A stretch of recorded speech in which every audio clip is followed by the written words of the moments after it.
আজি এজন অসমীয়া হিচাপে ভোট বিচাৰিছে আজি নিকাচিত আমাৰ নিৰ্বাচনী সভা আছিলে বাক্সা জিলাৰ বাক্সা বিধানসভা সমষ্টিৰ ইয়াত আমাৰ বহুত অসমীয়া ৰাইজ আছে অসমীয়া ভাষী ৰাইজ আছে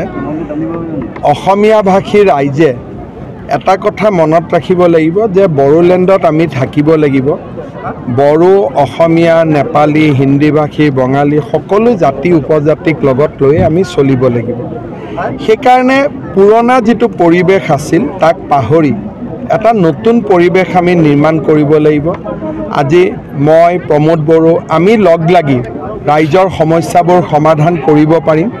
আৰু সেই কাৰণে মই ৰাইজক অনুৰোধ কৰিছো ৰাইজে যাতে ইউপিপিএল দলক ভোট দিয়ে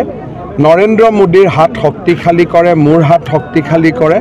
আৰু প্ৰমোদ বড়োৰ সৈতে লগ লাগি ৰাইজৰ সমস্যাবিলাক যাতে আমি সমাধান কৰিব পাৰোঁ স্যাৰ 29ত আপুনি 26তটো 100 পাৰ এটোতো অলৰেডি বিধানসভাত আমি কৈয়ে দিছো আপুনি 100 পাৰত লাগিব 100 পাৰ এনেও হৈ যাব 105টা সিট ডিলিমিটেশনৰ পিছত আমাৰ লাইনত আছে গতিকে আমি 105ই পাব লাগে কিন্তু আজি আপুনি চালানী মাছ নহয় নিজকে নলবাৰী সন্তান বুলি ক'লে নলবাৰী আহিছে মই এইটো কৈছো যে নৱশৰণীয়াই নিজকে অসমীয়া বুলি কয় কিন্তু আমিওতো অসমীয়া আমাৰ বিজেপিৰ প্ৰত্যেকজন মন্ত্ৰীয়েতো অসমীয়া গতিকে অসমীয়াৰ কাৰণে নৱশৰণীয়াই যিমান চিন্তা কৰিব এইটো আমিও কৰিম আৰু তেওঁটো চিন্তা কৰিলেও মই ব্যক্তিগত সমালোচনা নকৰোঁ কিন্তু তেওঁটো দিছপুৰত চৰকাৰ নাই দিল্লীত চৰকাৰ নাই অকলে এমপি হৈ কৰিব কি আৰু আজি ইমান দিনে এমপি হৈও একো কৰিব পৰা নাই সেইকাৰণে মই এইবাৰ ইলেকশ্যনত কাকুকে ব্যক্তিগত সমালোচনা কৰা নাই সমাধান কৰাৰ সুযোগ আমাক দিয়ক কাৰণ দিল্লীত আমাৰ চৰকাৰ দিছপুৰত আমাৰ চৰকাৰ কোকৰাঝাৰত আমাৰ চৰকাৰ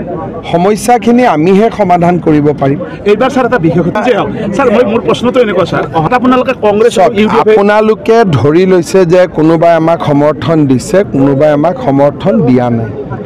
এই গোটেই কথাবোৰ ওলাব ইভিএমৰ পিছত এতিয়া এটা নিৰ্বাচনী মিটিঙত বহুত লোক আহে বহুত লোক নাহে মিটিং চলি আছে কিন্তু 26ৰ ৰাজনীতি কেনেকুৱা হ'ব এটো লোকসভা নিৰ্বাচনৰ ইভিএম দেখাৰ পিছতহে আলোচনা কৰিব পৰা আগতে বন্দুক দেখাই ভোট খোজা বুলি কৈছে এতিয়া নমস্কাৰ আগতেতো সবেই বিটিআৰত আৰু অসমৰো বিভিন্ন জায়গাত পৰিবেশ আছিল যে মানুহে ভোট দিব নোৱাৰিছিল